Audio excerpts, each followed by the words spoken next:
Medical point of view سے بھی یہ روایت جو ہے نا اس کے اوپر مطلب احتجاج کیا جا سکتا ہے، اس کے اوپر جرح کی جا سکتی ہے، اس لیے کہ میڈیکل پوائنٹ آف ویو سے 45 سال کی عمر کے بعد خاتون بچہ پیدا کرنے کے قابل نہیں رہتی ہے، اور جناب خدیجہ الکبریٰ کی عمر 40 سال کی عمر میں ان کی شادی ہوئی ہے، تو اگر ان کے 6-7 بچے پیدا ہوئے، اس کا مطلب ہے کہ 47-48 سال کی عمر تک ان کے ہاں اگر ہر سال بچہ پیدا ہو رہا ہے، 47-48 سال کی عمر تک ان کے ہاں بچے پیدا، جو میڈیکل پوائنٹ آف ویو سے بھی قابل قبول نہیں ہے، اس لیے کہ 45 سال کی عمر میں مینو پاس ہو جاتا ہے۔ مینو پاس یعنی وہ سٹیج جب خواتین کا مینسز بند ہو جاتے ہیں اور پھر وہ بچے پیدا کرنے کے قابل نہیں رہتی ہیں، بعض کو تو 40 سال کے بعد یہ سلسلہ شروع ہو جاتا ہے،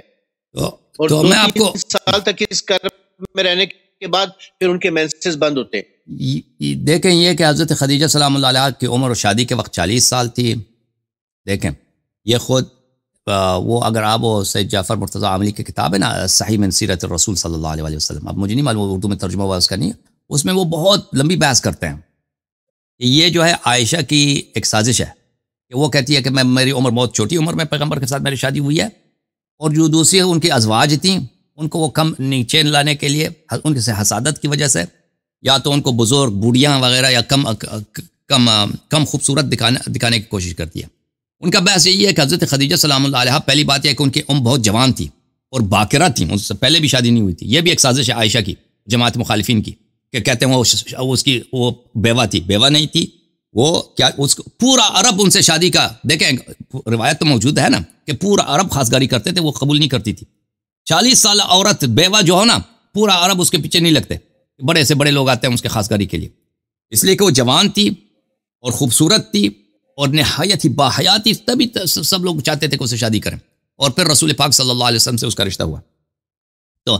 یہ کہ حضرت خدیجہ سلام اللہ علیہا کی عمر جب ہوئی ہے نا رسول پاک صلی اللہ علیہ وسلم 40 سال نہیں تھی، بہت کم تھی، اس سے شاید 20 سال کے لگ بھگ ہو، یہ وہ اپنی کتاب میں اس کے بہت سارے دلائل لے کے آتے ہیں، ابھی میرے پاس وہ سب میرے ذہن میں فریش نہیں ہے، اگر آپ مراجعہ کریں وہ دیکھ لیں تو ہم اس بات کو نہیں مانتے۔ پھر یہ جو بیٹیاں ہیں نا یہ اولاد، یہ سب حضرت خدیجہ سے حضرت فاطمہ سلام اللہ علیہ سے پہلے، سبھی کہتے ہیں کہ حضرت فاطمہ سلام اللہ علیہ سے سب بیٹے اور اولاد پہلے پیدا ہوئے تھے نا، ان سے پہلے پیدا ہوئے تھے، تو رسول آپ اور سب یہ کہتے ہیں، اس میں کوئی شک ہی نہیں ہے کہ حضرت بی بی سلام اللہ علیہ کی ولادت کب ہے؟ 5 بعثت کو ہے، 5 بعثت کو، اور 5 بعثت جو ہے اس سے پہلے رسول پاک صلی اللہ علیہ وسلم کو، اس زمانے میں رسول پاک صلی اللہ علیہ وسلم کی عمر 45 سال تھی جب بی بی سلام اللہ علیہ کی پیدائش ہوئی ہے، تو اس عمر میں یعنی ان کی شادی کو تقریباً 20 سال یا 25 سال ہو گئے، 20 یا 25 سال ہو گئے۔ اگر ہم کہتے ہیں کہ ان کی شادی جو ہے 20 سال کی عمر میں ہوئی ہے، پیغمبر صلی اللہ علیہ وسلم 20 سال تھے، اب 25 شادی کے 25 سال بعد بی بی سلام اللہ علیہ دنیا میں آئی ہیں، اور اگر ہم کہیں کہ نہیں 25 سال کی عمر میں آئی ہے تو 20 سال کے بعد، تو 20 سال کے عرصے میں آخری بیٹی پہ تو اگر آپ جو میں نے پاس کیا آپ جو بات کرتے ہیں نا وہ تو بالکل باطل ہے، کیونکہ آخری جو بیٹی ہے وہ تو پتہ ہے میں سن 45 کو ہے، اس سے پہلے 20 سال میں یا 25 سال میں اگر 8 اولاد پیدا اس میں کوئی تعجب ہی نہیں ہے۔ جس شخص کے آپ پاکستان ہر ملک میں آپ دیکھیں، جس شخص کی شادی سے 20 سال گزرتا ہے نا اس کے 7-8 بیٹے ہیں تو اس سے کوئی فرق وہ کوئی تعجب کی بات نہیں ہے۔ دیکھیں جناب سیدہ کی ولادت جو ہے وہ تو موزانہ ولادت ہے، وہ تو ابھی آپ نے بھی روایت بتائی تھی، شیعہ سنی کتابوں میں روایت موجود ہے کہ جبرائیل علیہ السلام جنت سے ایک خاص پھل لے کر آئے تھے، وہ پھل جناب خدیجہ نے نوش فرمایا تھا جس کی وجہ سے ان کا نطفہ ان کی ولادت ہوئی ہے۔ جیسے حضرت اسحاق علیہ السلام کی ولادت موزانہ ہے، حضرت یحییٰ علیہ السلام کی ولادت موزانہ ہے، حضرت مسیح علیہ السلام کی ولادت موزانہ ہے، اسی طریقے سے سیدہ فاطمہ زہرا کی ولادت بھی موزانہ ولادت ہے، ان کو عام ولادت میں تو ہم شمار نہیں کرتے۔ اچھا آخری ایک پوائنٹ میں آپ سے ڈسکس کرنا چاہتا ہوں، وہ یہ کہ مولا علی علیہ السلام اہل بیت میں شامل ہیں، اور اہل بیت میں شامل ہونے کی ان کا جو ریزن ہے وہ یہی ہے کہ وہ چونکہ رسول اللہ کے داماد ہیں لہٰذا وہ اہل بیت میں، کزن ہونے کی وجہ سے تو نہیں ہے وہ، کیونکہ کزن تو پھر عقیل بھی ہیں، جعفر بھی ہیں، اور بھی بہت سارے کزنز تھے، تو داماد ہونے کی وجہ سے وہ اہل بیت میں۔ تو جو باقی داماد ہیں، جو باقی بیٹیوں کے شوہر ہیں، ابو لہب کے بیٹے ہیں، بنو امیہ کا جو ہے وہ کیوں اہل بیت میں شامل نہیں ہے؟ ابھی میں بتاتا ہوں، مجھے بس ایک سیکنڈ دے دیں۔ دیکھیں جو نبی صلی اللہ علیہ وسلم کی بیوی عقیم تھی، عقیم کس کو بولتے ہیں اردو زبان میں، اس کو کیا بولتے ہیں؟ جس کی اولاد نہیں ہوتی. اردو میں اس کے لیے ایک لفظ ہے, میں بھول گیا. بانج. جو بانج ہے نا وہ عائشہ تھی.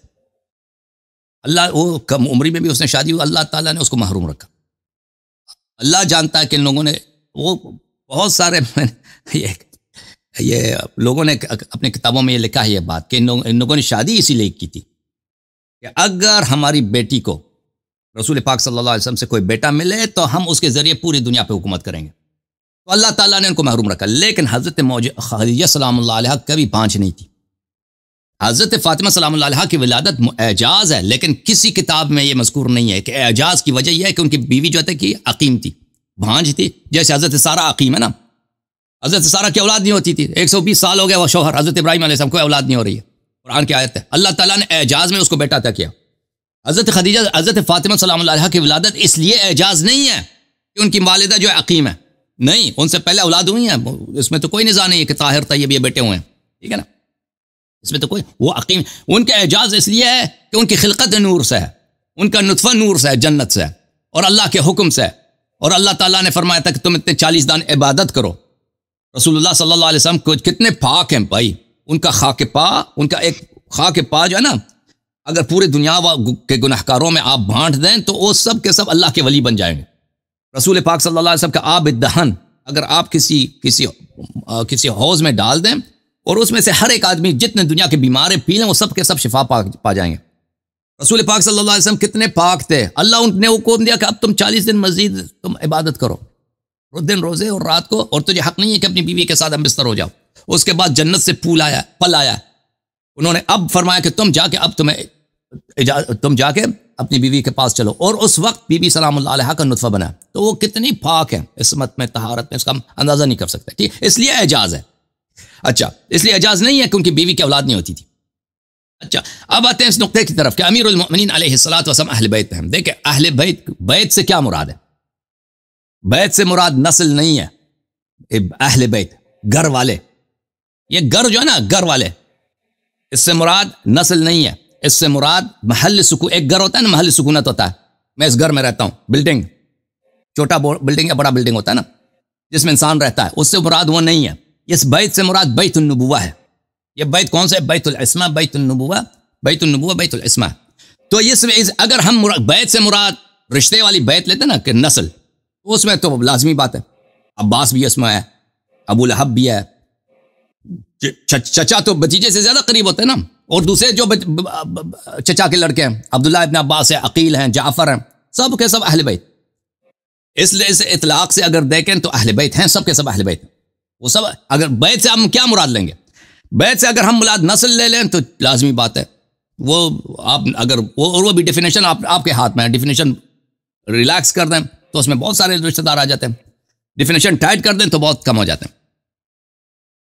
اگر بیت سے مراد ہم جیسے جماعت مخالفین کے علماء لیتے ہیں کہ بیت سے مراد کیا؟ گھر ہے بھائی, نبی صلی اللہ علیہ وسلم کے گھر, وہ تو گھر والی بھی اس میں آ جاتی ہے نا, پھر تو بیویاں بھی اس میں آ جاتی ہیں, پھر نوکر بھی اس میں آ جاتا ہے. پھر اگر پیغمبر صلی اللہ علیہ وسلم کا کوئی گھوڑا ہے, خچر ہے, وہ بھی تو گھر میں ہے,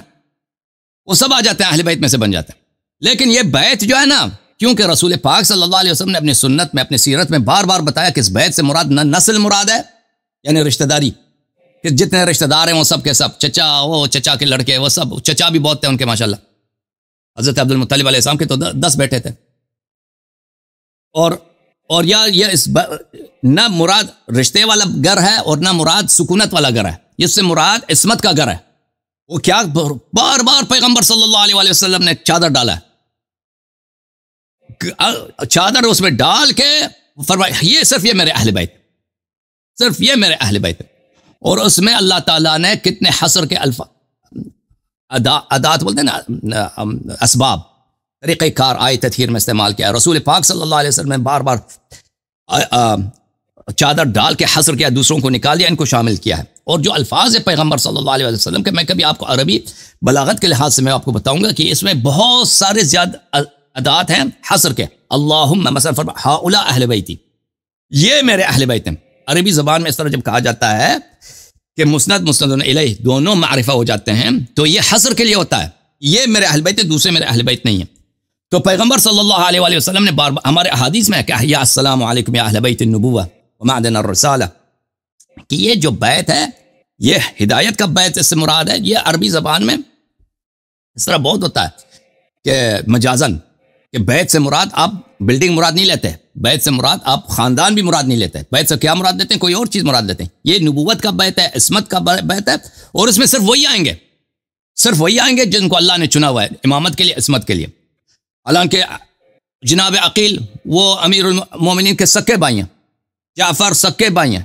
طالب سکے بھائی ہیں, یہ سب سکے بھائی ہیں, ٹھیک ہے نا, ایک ہی ماں ایک باپ کے بہن ہیں. رسول پاک صلی اللہ علیہ وسلم بھی پلے بڑے ہیں. تو اگر یہ اہل بیت میں سے ہیں تو وہ بھی اہل بیت میں سے نا, لیکن وہ